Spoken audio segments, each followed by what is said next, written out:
ओम शांति। आपको बहुत बहुत बधाई हो। आपने यहाँ तक का सफर कंप्लीट किया है। अभी और एक लेसन बाकी है, इसके बाद फिर लेसन 6 की सीरीज कंप्लीट होगी।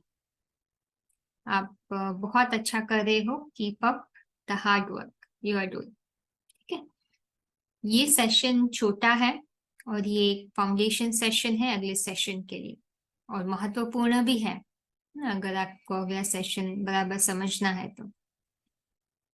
ये सेशन शास्त्र के ऊपर है। शास्त्र शास्त्र बहुत हम कहते रहते हैं, ठीक है। बहुत लोग मानते हैं उस शास्त्रों में ही इतनी सारी प्योर इंफॉर्मेशन है। ठीक है, सही बात है। बहुत सारी इन्वेंशंस जो पहले शास्त्रों में बताई गई थी वो अभी साइंटिस्ट लोग उसको बाहर लेके आ रहे हैं, लेकिन पहले प्रेडिक्ट की गई थी ना हमारे भारतीय शास्त्रों में। तो बहुत सही बात है। बहुत सारी इन्वेंशंस जो मैथमेटिकल लेवल, साइंटिफिक लेवल, जो अलग अलग सेक्टर्स में है ना, पॉलिटिकल लेवल भी कहो, सोशल लेवल पे कहो, तो बहुत सारी इन्वेंशंस अभी जो बाहर आ रही है वो तो पहले से ही शास्त्रों में लिखी गई थी। तो उस आधार पर कह सकते हैं कि हाँ, बहुत सारी अच्छी चीज हमें शास्त्रों से मिली है। लेकिन एक बात जरूर हमें ध्यान में रखनी है। ठीक है, शास्त्र शास्त्र क्या पर्पस सर्व करते हैं।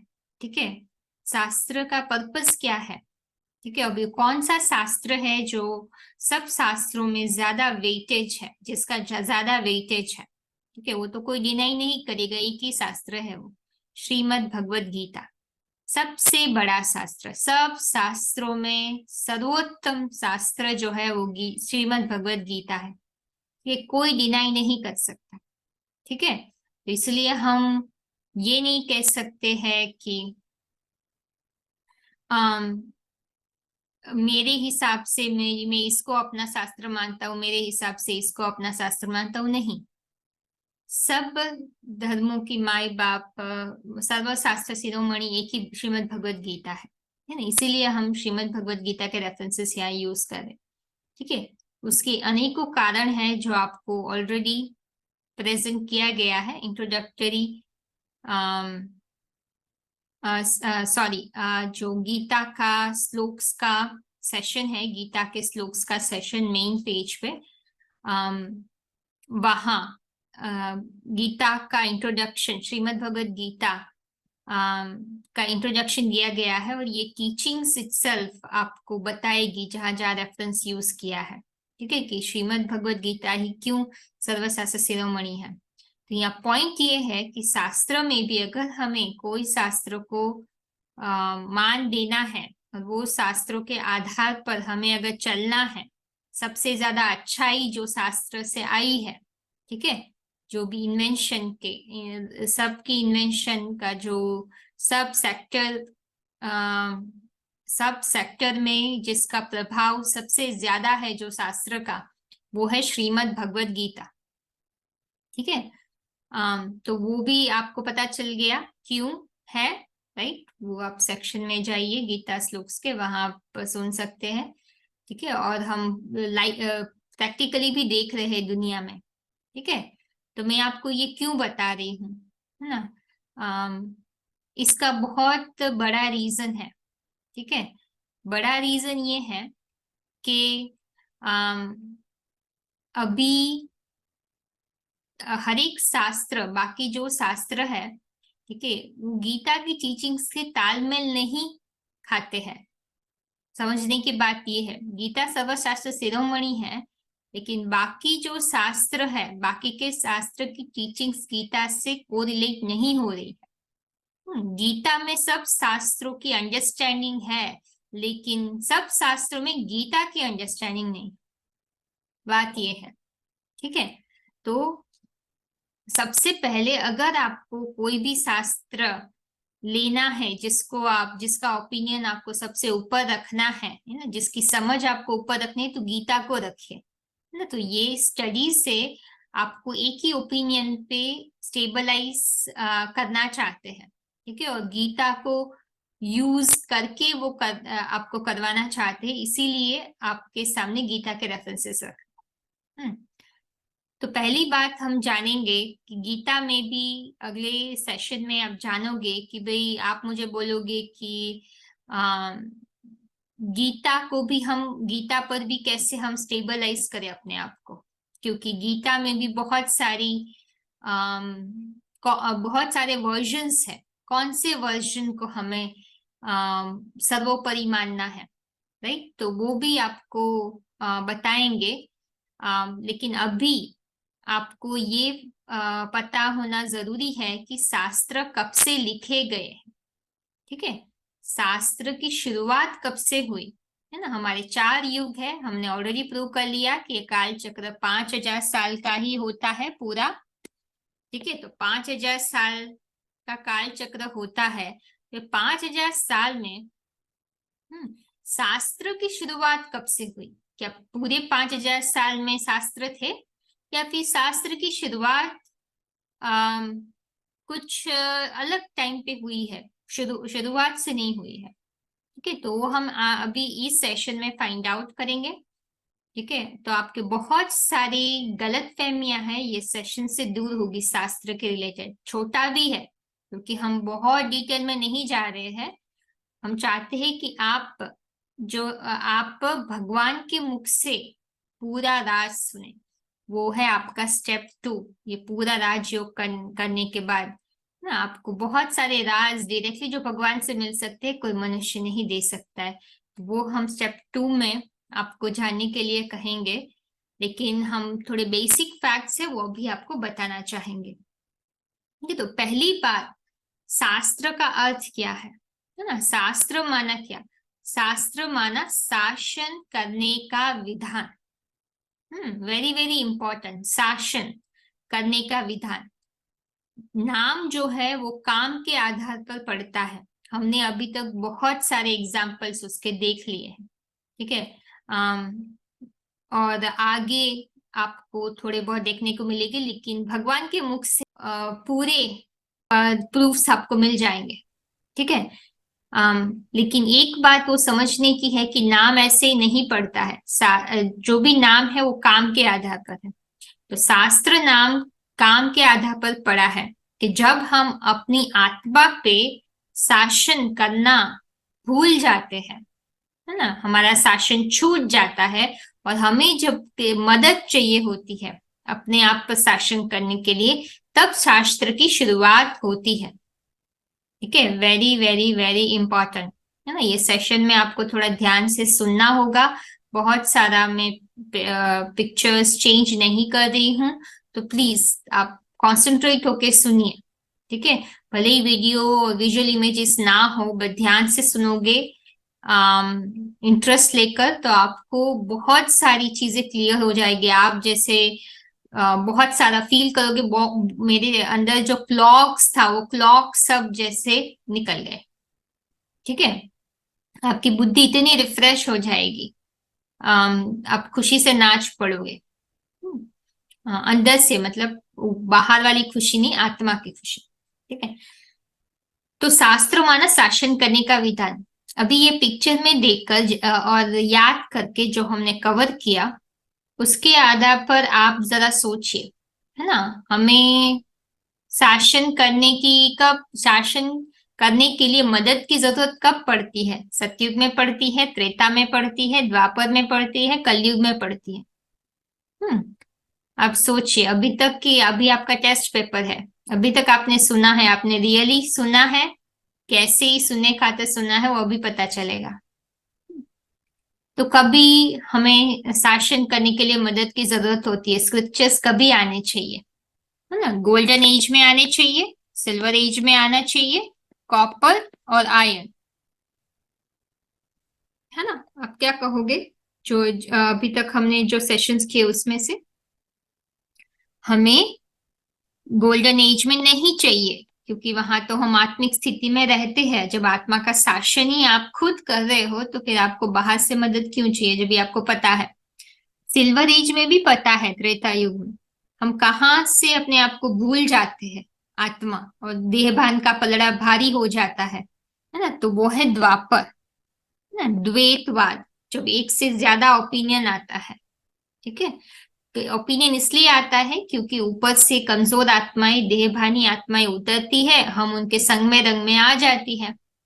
ठीक है, हम अपनी आत्मिक स्थिति खो देते हैं और संग के रंग में आ गए। ठीक है, तो इसीलिए हम भटक जाते हैं। तो इस वहां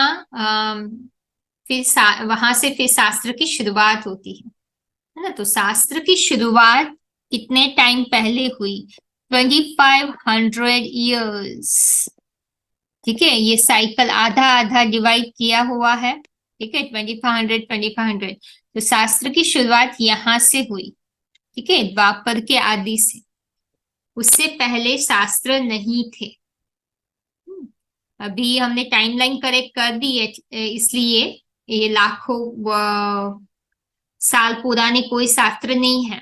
ठीक है, 2500 वर्ष पहले कोई शास्त्र लिखे नहीं गए थे। ठीक है, और शास्त्र में भी अभी आपको एक और स्लाइड पे लेके आएंगे जिससे आपको थोड़ा क्लैरिटी हो कि ये कोई भगवान ने इंस्पायर नहीं किए हैं। ठीक है, वेरी वेरी वेरी इंपॉर्टेंट। शास्त्र भगवान के द्वारा इंस्पायर नहीं किया गया है, कोई भी शास्त्र। ठीक है, गीता भी नहीं। हम्म फिर आप मुझे बोलोगे कि फिर गीता को आप इतनी इंपॉर्टेंस क्यों दे रहे हो। ठीक है, तो वो आपको ये होल स्टडी के थ्रू ही पता चलेगा। ऐसी कोई भी बात नहीं है जो हम गीता के सपोर्ट के बिना कह रहे हैं। ठीक है, हर लेवल की अंडरस्टैंडिंग कनेक्ट होती है, लेकिन स्टिल लिमिटेड है। जो मनुष्य की लिखी हुई गीता है ना, जो लूप होल्स है वो ऑथर स्वयं आके अभी फिनिश कर रहा है। गीता वर्बली बोली गई थी एक समय पर। ठीक है, तो चलिए वो हम चार्ट के द्वारा समझेंगे। ठीक है, तो ये चार्ट के द्वारा हम समझेंगे। ठीक है, अभी देखो यहाँ दो साइकिल दिखाई हुई है। ठीक है, this is cycle 1 and cycle 2। ठीक है, तो अभी हम साइकिल 1 इमेजिन करें कि अभी हम साइकिल एंड के अंत में हैं। ठीक है, this is where we are right now, जिसको हम संगम युग कहते हैं। ठीक है, हमने देखा था कलयुग और सतयुग के बीच का समय संगम युग। वो तो साइकिल आपने कितनी बार देख ली, इसलिए आपको क्लियर होगा। ठीक है, अभी मैं पीछे नहीं जा रही हूँ। तो ये कलयुग का अंत और सतयुग की बिगिनिंग संगम युग है। ठीक है, जहां हम अभी है, इमेजिन करिए। ठीक है, दैट इज ट्रू, हम अभी यहाँ हैं। ठीक है, तो उसका मतलब ये पुरानी साइकिल का एंड है। ठीक है, और नई साइकिल की बिगिनिंग है। ठीक है, उसको कॉन्फ्लुएंस बोलते हैं कि ये नई साइकिल का जो गोल्डन एज है और ये पुरानी साइकिल का जो कलयुग है, उसके बीच का समय। ठीक है, जैसे ये एक इमेज है जिससे आपको थोड़ा क्लियर होगा, ये देखो। ठीक है, ये इमेज है ना, तो ये इमेज के थ्रू आपको समझना आसान होगा। ठीक है, युगे युगे कहते हैं, संभवामि युगे युगे। ठीक है, तो युगे युगे माना ये 4 युग है। ठीक है, तो 4 युगों में ये हेवन का थोड़ा हेल का पिछले कल्प का कलयुग का अंत का भाग और नए युग की शुरुआत का पार्ट, उसके जो बीच का समय है वो अभी है। ठीक है, उसको संगम युग कहते हैं। तो अब अभी आप समझ गए होंगे, राइट? तो हम लोग अभी वही सेक्शन में है, इसलिए उसको संभवामी युग युग कहते हैं। इसलिए हम कहते हैं भगवान एक ही बार आते हैं, हर युग में नहीं आते हैं। तो वो कौन से युग में? जब एक युग का एंड खत्म होता है, दूसरे युग के बिगिनिंग स्टार्ट होती है। तो सोचिए कि अभी हम यहाँ हैं। ठीक है, जो हम हैं, और अभी स्वर्ग आएगा, है ना, साइकिल 2 की बिगिनिंग होगी। ठीक है, तो वो वापस वो साइकिल 1 पे, वो साइकिल 2 ही वापस साइकिल 1 की पोजीशन में आ जाएगा। ठीक है, फॉर एग्जाम्पल ओके साइकिल 2 है, तो वापस अभी यहाँ साइकिल 2 आप समझ लीजिए अभी, है ना, साइकिल 2 हो गया, ये नई दुनिया आ गई। ठीक है, साइकिल 2 हो गया। ठीक है, भगवान आए, भगवान ने गीता बोली। ठीक है, उसी समय पे जब साइकिल 1 का एंड साइकिल 2 की बिगिनिंग थी, तभी भगवान ने गीता बोली थी, इसलिए भगवान वाच कहते हैं। बहुत ध्यान से सुनिए। ठीक है, भगवान ने बोली थी, भगवान ने लिखी नहीं थी। ठीक है, यहाँ हम बात करें कि नए साइकिल के बिगिनिंग से पहले। ठीक है, अब ये नई साइकिल चालू हो गई, यहाँ ब्लू सेक्शन में हम आ गए, है ना, येलो सेक्शन में भगवान आए थे। राइट, दोनों साइकिल जब ट्रांजिशन हो रहा था, फिर हमने नए साइकिल की ये शुरुआत हो गई। ठीक है, तो अभी समझने की बात ये है कि तब तक 2500 साल तक, है ना, ये नए साइकिल के बिगिनिंग में ये जो साइकिल का हाफ पोर्शन है ना, अब दिख रहा है लाल कलर का जो सर्कल किया है। ठीक है, वहां कोई शास्त्र नहीं थे। भगवान आए थे, उन्होंने उनकी शिक्षा जिन्होंने पढ़ी, आत्मिक स्थिति के जो संस्कार बनाए, वो संस्कार के आधार पर हम आत्मा का शासन कर रहे थे। ठीक है, फिर बाद में क्या हुआ? ठीक है, बाद में क्या हुआ? बाद में हम अपने आप को भूल गए। तो अभी ये समय आप गिन लीजिए, है ना, हम यहाँ पहुंच गए, तभी ये शास्त्र की शुरुआत हुई। ठीक है, कैसे हुई?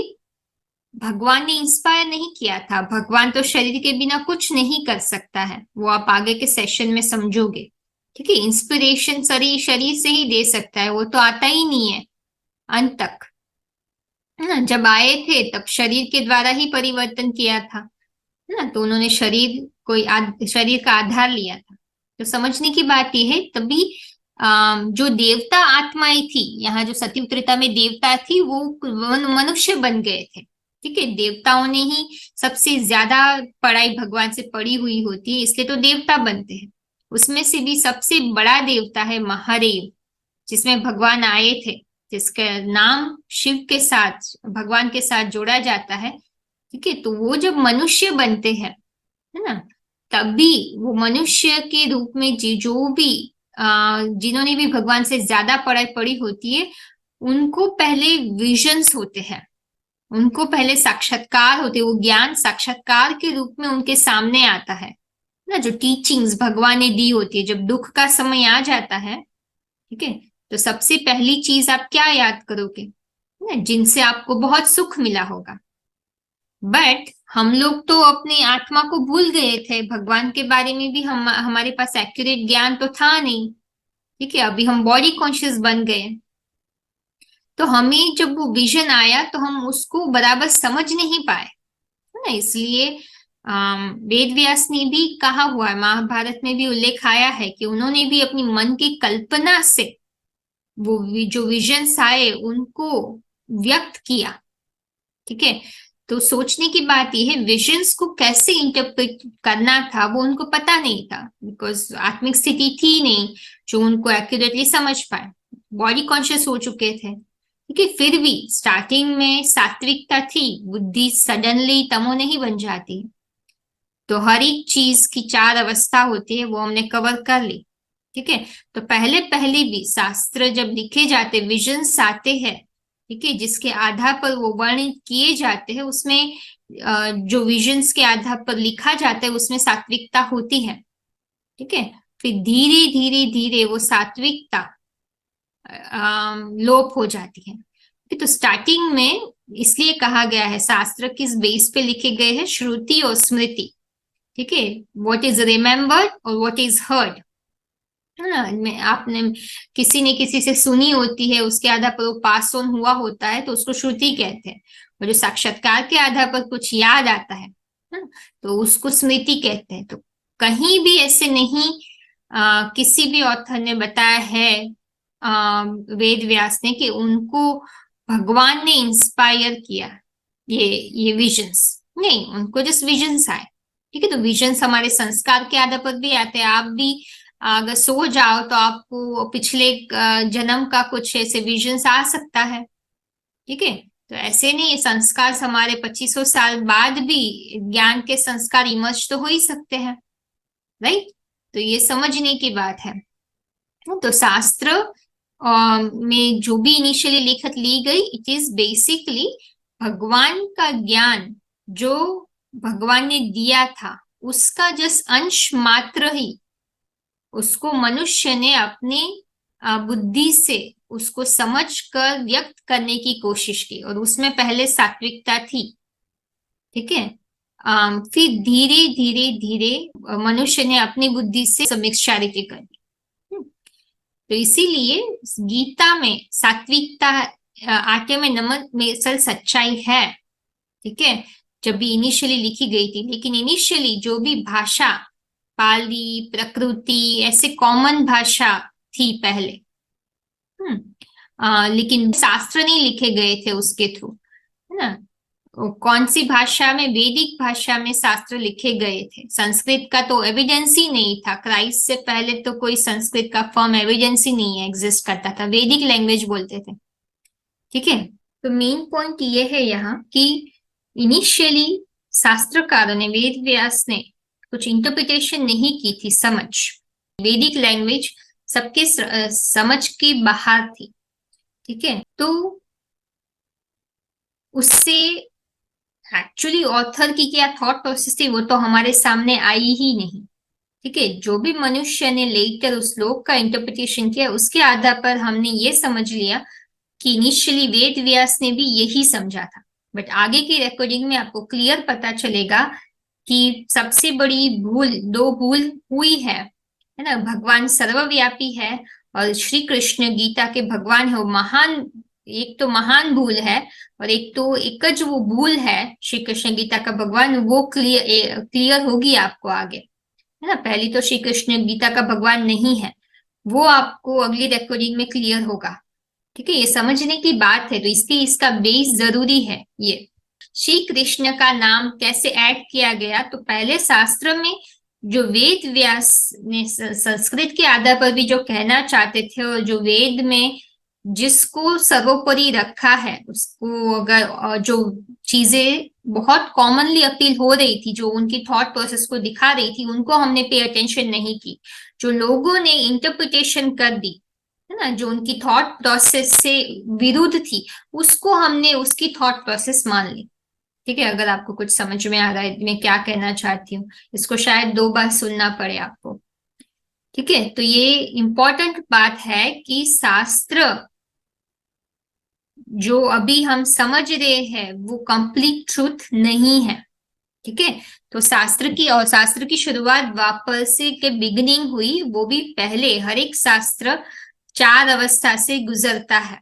हर एक आत्मा 4 स्टेज से गुजरती है, वैसे ही शास्त्र भी 4 अवस्था से गुजरते हैं। ठीक है। तो जैसे आप ये स्लाइड देख रहे हो, कि सतो प्रधान, सतो सामान्य, रजो प्रधान एंड तमो प्रधान। ठीक है। शास्त्र की 4 अवस्था है। हमने हिस्ट्री असेस नहीं की। हमें तो अभी जहां मठपंथ के द्वारा कुछ सुनने को मिला, तो उन्होंने जो अपना लिया वो शास्त्र अपना लिया, या फिर किसी ने कुछ कहा तो वो अपना लिया, सतवचन महाराज। ठीक है।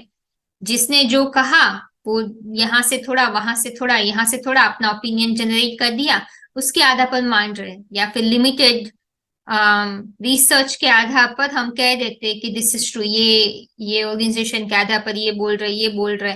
लेकिन किसी ने भी, कोई भी संस्था, कोई भी मठ पंथ ने हिस्ट्री को लेकर सब एंगल से वो जो बिलीव कर रहे वो सच प्रूव नहीं किया है, और ना कर सकते हैं। क्योंकि भगवान ही होता है जो हमें 360 डिग्री व्यू दे सकता है, क्योंकि वही आदि मध्य अंत का ज्ञाता है, और वो अभी दे रहे हैं। मुख्य बात यह है, author has arrived who spoke Gita, जिन्होंने गीता बोली थी, भगवान स्वयं आ चुके हैं इस धरती पर, और वो अभी क्लियर कर रहे हैं कि उन्होंने क्या बोला था और लोगों ने क्या मिस इंटरप्रिटेशन करी। ठीक है। इसलिए यहाँ आपको बस एक ही पॉइंट बताना चाहते हैं, है ना। जैसे एग्जाम्पल में आपको दिखाया गया है कि दूध के घड़े में एक विष का ड्रॉप आप डाल दो तो पूरा दूध पॉइजनस हो जाता है। फिर उसमें आप कितना भी दूध डालो तो पॉइजन ही रहेगा। शास्त्रों में भी इंटरप्रिटेशन के आधार पर संस्कृत श्लोक शायद सेम रहेंगे, ठीक है, लेकिन मिस इंटरप्रिटेशंस गीता के भी होने के कारण कितना भी एक्सपेंशन जो हुआ है, वो मेंटालिटी एक ही बेस के आधार पर एक्सपेंड होती गई, बट वो मेंटालिटी ही गलत रही है। ओके, इसलिए गीता के श्लोक्स, कोई भी गीता मनुष्य की है, वो क्रॉस करते हैं श्लोक्स। एक तो है कि हम उसको समझना नहीं चाहते और हम देख नहीं रहे हैं, ठीक है। दूसरा है कि हमने एक ही चीज को एक तरीके से मानने में अपनी राय बना ली है, क्योंकि ज्यादा लोग वो मानते हैं। लेकिन जो भगवान कहता है वो किसी से मैच नहीं होगा। यही एक प्रूफ है सात्विक, राजसी और तामसी ज्ञान का, ठीक है। तो वो भी हम आपको दिखाते हैं गीता में जो श्लोक्स आए हैं, ठीक है। तो अभी बस पॉइंट आपको ये मेन है कि शास्त्र भगवान के द्वारा इंस्पायर नहीं किए गए हैं। ये अपने अपने संस्कार के कारण विजुअलाइजेशंस हुए हैं ऑथर्स को, उन्होंने वैदिक लैंग्वेज में व्यक्त किया। वो उन्होंने क्योंकि क्लैरिटी नहीं दी, आगे चल के उसका मिस इंटरप्रिटेशन होके अर्थ का अनर्थ कर दिया है, ठीक है। और अभी हम जो समझ रहे हैं, जो भी बिलीव्स और मेंटालिटी हम कैरी कर रहे हैं गीता के बारे में, वो कंप्लीटली रॉन्ग बेस पर है ना।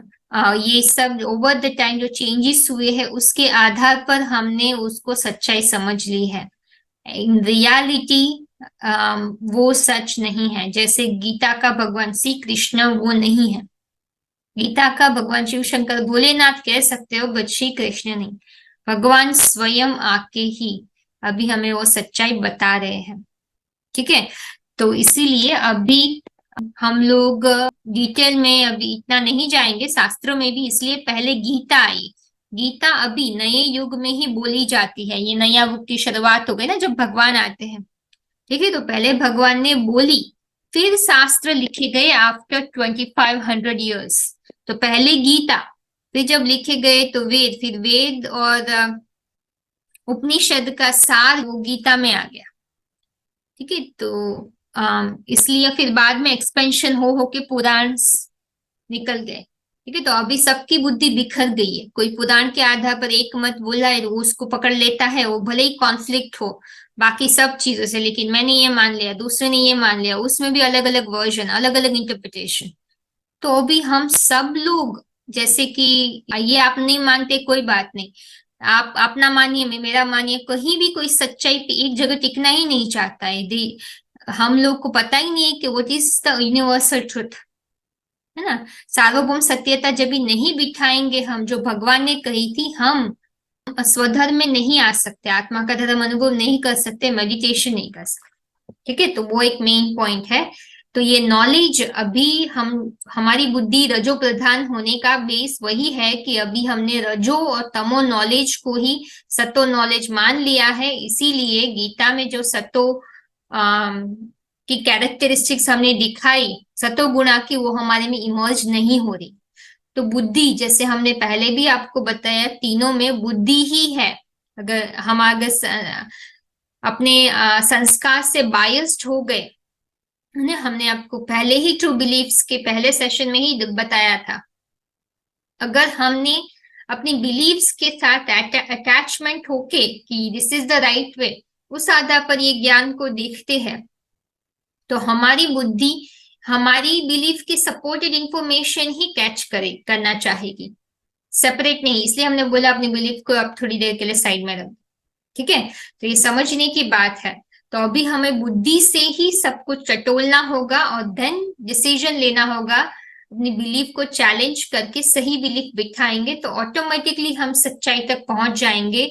हम डायरेक्टली, हमारी बेस यही है कि अभी आपको बिलीव करना है कि एक ही जगह पर कंप्लीट ट्रुथ दिया जा रहा है, आपको कहीं और जगह जाने की ही जरूरत नहीं।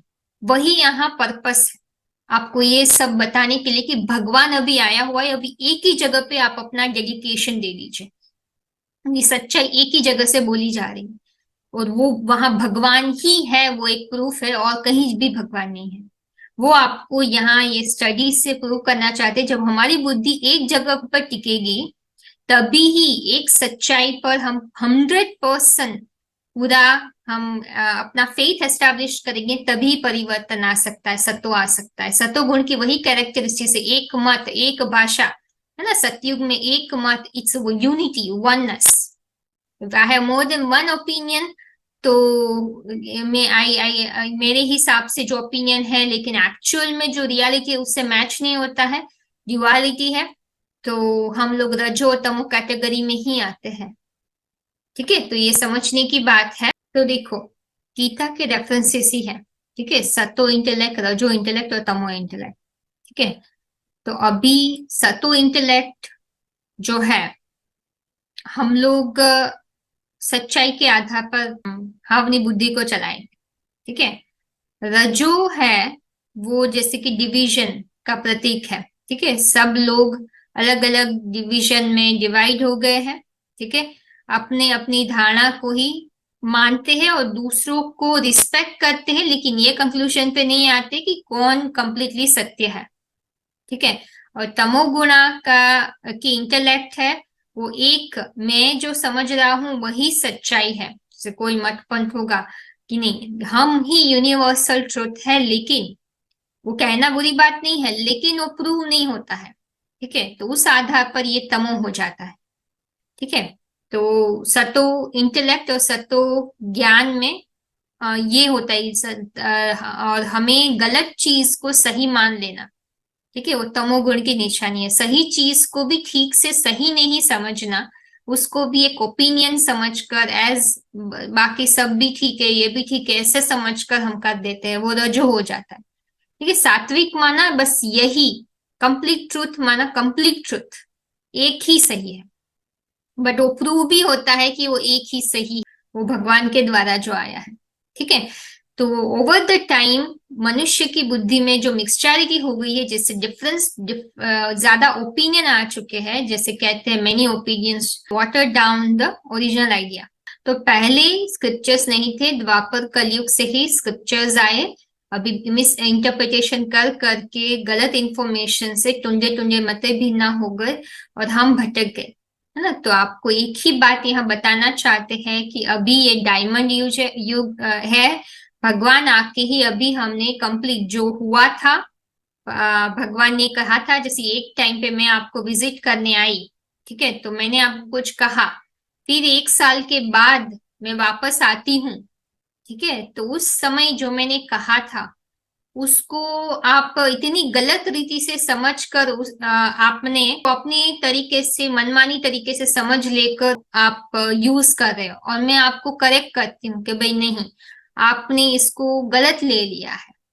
ठीक है, ओवर द टाइम जैसे जैसे आप आपके जीवन में कुछ इंसिडेंसेस हुए, तो उससे आपकी बुद्धि को इफेक्ट हुआ, तो आपने जो जो भी चीज मैंने कही थी उसको, उसका अलग ही फॉर्म देकर उसको इम्प्लीमेंट करें। ठीक है, तो यहाँ भी वैसा ही है। भगवान आए थे, जो कहा था, हमारी स्टेज नीचे हो गई, हमने अलग तरीके से समझ लिया, अभी वो वापस आए।